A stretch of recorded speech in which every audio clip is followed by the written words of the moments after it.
নমস্কার, ভক্তি চ্যানেলে আপনাদের সকলকে স্বাগত। পাঠ করে শোনাচ্ছি শ্রীম কথিত শ্রী শ্রী রামকৃষ্ণ কথামৃত। ত্রেতায় শ্রীরাম, দাপরে শ্রীকৃষ্ণ, কলিতে শ্রীরামকৃষ্ণ। শ্রী শ্রী রামকৃষ্ণ কথামৃত।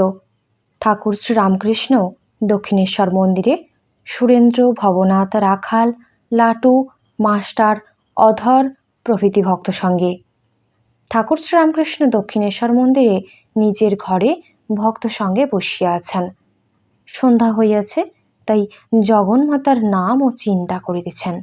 ঘরে রাখাল, অধর, মাস্টার আরও 2-1 ভক্ত আছেন।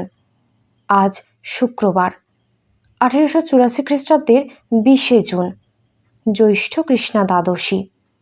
5 দিন পরে রথযাত্রা হইবে। কিয়ৎক্ষণ পরে ঠাকুর বাড়িতে আরতি আরম্ভ হইল। অধর আরতি দেখিতে গেলেন। ঠাকুর মনির সহিত কথা কহিতেছেন, আনন্দে মনির শিক্ষার জন্য ভক্তদের গল্প করিতেছেন। শ্রীরামকৃষ্ণ বলছেন, আচ্ছা, বাবুরামের কি পড়বার ইচ্ছা আছে? বাবুরামকে বললাম, তুই লোক শিক্ষার জন্য পড়। সীতার উদ্ধারের পর বিভীষণ রাজ্য করতে রাজি হলো না। রাম বললেন, তুমি মূর্খদের শিক্ষার জন্য রাজ্য করো, না হলে তারা বলবে বিভীষণ রামের সেবা করেছে, তার কি লাভ হলো? রাজ্য লাভ দেখলে খুশি হবে। বাবুরামকে দেখলাম দেবী মূর্তি, গলায় হার, সখী সঙ্গে। ও স্বপ্নে কি পেয়েছে, ওর দেহ শুদ্ধ, একটু কিছু করলেই হয়ে যাবে। ঠাকুর বলছেন, কি জানো, দেহ রক্ষার অসুবিধা হচ্ছে, ও এসে থাকলে ভালো হয়। এদের স্বভাব সব একরকম হয়ে যাচ্ছে। লাটু চড়েই রয়েছে, সর্বদাই ভাবেতে রয়েছে, ক্রমেই লীন হবার যোগ। বাবুরাম আর নিরঞ্জন এদের ছাড়া ছোকরা কই? যদি আর কেউ আসে, বোধহয় ওই উপদেশ নেবে, চলে যাবে। তবে টানাটানি করে আসতে বলি না, বাড়িতে হাঙ্গামা হতে পারে।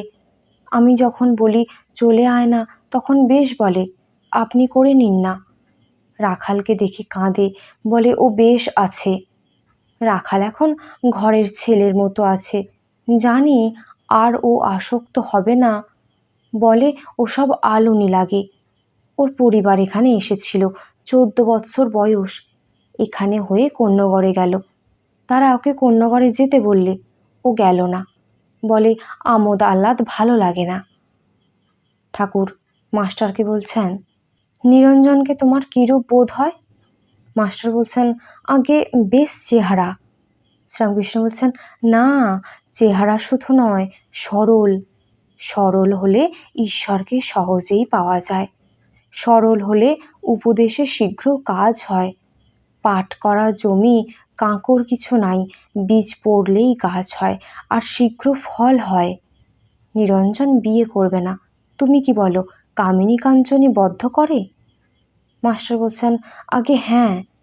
শ্রীরামকৃষ্ণ বলছেন, পান তামাক ছাড়লে কি হবে? কামিনী কাঞ্চন ত্যাগই ত্যাগ। ভাবে দেখলাম, যদিও চাকরি করছে, ওকে কোনো দোষ স্পর্শ করে নাই। মার জন্য কর্ম করে, ওতে দোষ নাই। তোমরা কর্ম যা করো, এতে দোষ নাই, এ ভালো কাজ। কেরানি জেলে গেল, বদ্ধ হলো, বেরি পড়লে আবার মুক্ত হলো। মুক্ত হওয়ার পর সে কি ধেই ধেই করে নাচবে? সে তো আবার কেরানিগিরিই করবে। তোমার উপায়ের ইচ্ছা নাই, ওদের খাওয়ানো পরানো, তারা তা না হলে যাবে কোথায়? মুনি বলছেন, কেউ নেয় তো ছাড়া যায়। শ্রীরামকৃষ্ণ বলছেন, তা বই কি, এখন এও করো ও করো। মুনি বলছেন, সব ত্যাগ করতে পারা ভাগ্য। শ্রীরামকৃষ্ণ বলছেন, তা বই কি, তবে যেমন সংস্কার, তোমার একটু কর্ম বাকি আছে, সেটুকু হয়ে গেলেই শান্তি, তখন তোমায় ছেড়ে দেবে। হাসপাতালে নাম লেখালে সহজে ছাড়ে না, রোগ সম্পূর্ণ সারলে তবে ছাড়ে। ঠাকুর বলছেন, ভক্ত এখানে যারা আসে, 2 থাক। 1 থাক বলছে, হে ঈশ্বর আমায় উদ্ধার করো। আর 1 থাক তারা অন্তরঙ্গ, তারা ও কথা বলে না। তাদের দুটি জিনিস জানলেই হলো, প্রথম আমি মানে শ্রীরামকৃষ্ণ কে, তারপর তারা কে, আমার সঙ্গে সম্বন্ধ কি। তুমি এই শেষ থাকে, তা না হলে এত সব করে। ভবনাথ, বাবুরাম এদের প্রকৃতি ভাব। হরিশ মেয়ের কাপড় পরে শোয়, বাবুরাম বলেছে ওই ভাবটা ভালো লাগে, তবেই মিলল। ভবনাথেরও ওই ভাব। নরেন্দ্র, রাখাল, নিরঞ্জন এদের বেটা ছেলের ভাব। ঠাকুর বলছেন, আচ্ছা হাত ভাঙার মানেটা কি? আগে একবার ভাব অবস্থায় দাঁত ভেঙে গেছিল, এবার ভাব অবস্থায় হাত ভাঙল। মণি চুপ করিয়া আছেন দেখিয়া ঠাকুর নিজেই বলিতেছেন, হাত ভেঙেছে সব অহংকার নির্মূল করবার জন্য।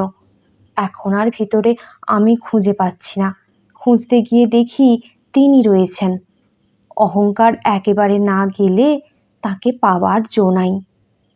চাতকের দেখো মাটিতে বাস, কিন্তু কত উপরে ওঠে। আচ্ছা, কাপ্তেন বলে মাছ খাও বলে তোমার সিদ্ধাই হয় নাই। একবার গা কাঁপে পাছে ওই সব শক্তি এসে পড়ে। এখন যদি সিদ্ধাই হয়, এখানে ডাক্তারখানা হাসপাতাল হয়ে পড়বে। লোক এসে বলবে আমার অসুখ ভালো করে দাও, সিদ্ধাই কি ভালো?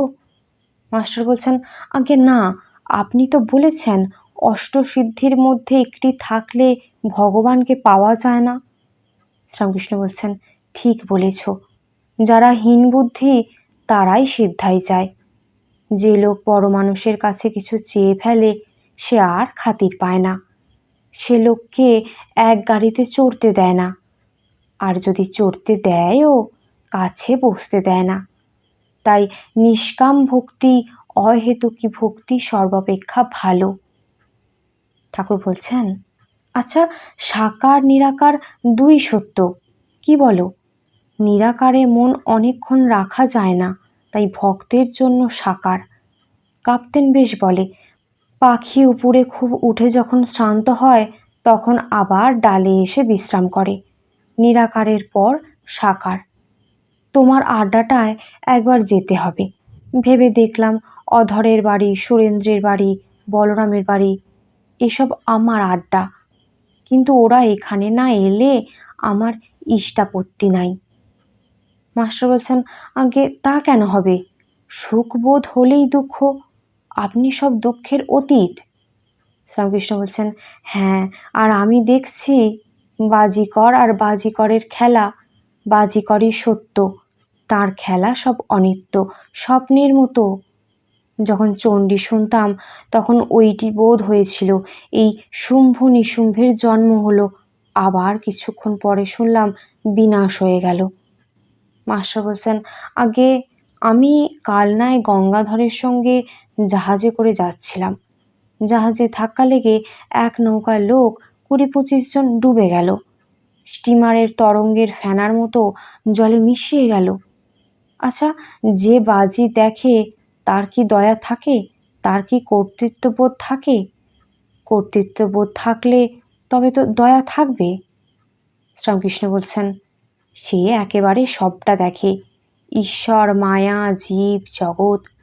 সে দেখে যে মায়া মানে বিদ্যা মায়া, অবিদ্যা মায়া, জীব জগৎ আছে অথচ নাই। যতক্ষণ নিজের আমি আছে ততক্ষণ ওরাও আছে। জ্ঞান অসির দ্বারা কাটলে পর আর কিছুই নাই। তখন নিজের আমি পর্যন্ত বাজিকরের বাজি হয়ে পড়ে। মনি চিন্তা করিতেছেন, শ্রীরামকৃষ্ণ বলিতেছেন, কীরকম জানো? যেমন 25 থাক পাপড়িওয়ালা ফুল এক চোপে কাটা। কর্তৃত্ব, রাম রাম, সুখদেব, শঙ্করাচার্য এরা বিদ্যার আমি রেখেছিলেন, দয়া মানুষের নয়, দয়া ঈশ্বরের। বিদ্যার আমির ভিতরেই দয়া, বিদ্যার আমি তিনিই হয়েছেন। ঠাকুর বলছেন, কিন্তু হাজার বাজি দেখো তবু তাঁর অধীন, পালাবার জো নাই, তুমি স্বাধীন নও। তিনি যেমন করান তেমনই করতে হবে। সেই আত্মাশক্তি ব্রহ্মজ্ঞান দিলে তবে ব্রহ্মজ্ঞান হয়, তবে বাজির খেলা দেখা যায়, নচেত নয়। যতক্ষণ একটু আমি থাকে ততক্ষণ সেই আদ্যাশক্তির এলাকা, তার অধীনে তাকে ছাড়িয়ে যাবার জো নাই। আদ্যাশক্তির সাহায্যে অবতার লীলা, তার শক্তিতে অবতার, অবতার তবে কাজ করেন, সমস্তই মার শক্তি। কালীবাড়ির আগেকার খাজাঞ্চি কেউ কিছু বেশি রকম চাইলে বলতো, 2-3 দিন পরে এসো, মালিককে জিজ্ঞাসা করবে। কলির শেষে কল্কি অবতার হবে। ব্রাহ্মণের ছেলে, সে কিছু জানে না, হঠাৎ ঘোড়া আর তরবার আসবে। অধর আরতি দেখিয়া আসিয়া বসিলেন। ধাত্রী ভুবনমোহিনী মাঝে মাঝে ঠাকুরকে দর্শন করিতে আসেন। ঠাকুর সকলের জিনিস খাইতে পারেন না, বিশেষত ডাক্তার কবিরাজের ধাত্রীর। অনেক যন্ত্রণা দেখেও তাহারা টাকা লান, এই জন্য খাইতে পারেন না। শ্রীরামকৃষ্ণ অধর প্রভৃতি ভক্তের প্রতি বলছেন, ভুবন এসেছিল, 25টা বোম্বাই আম আর সন্দেশ রসগোল্লা এনেছিল। আমায় বললে, আপনি একটা আম খাবেন? আমি বললাম, আমার পেট ভার। আর সত্যই দেখো না, একটু কচুরি সন্দেশ খেয়েই পেট কী রকম হয়ে গেছে। কেশব সেনের মা বোন এরা এসেছিল, তাই এবার খানিকটা নাচলাম। কি করি, ভারী শোক পেয়েছে।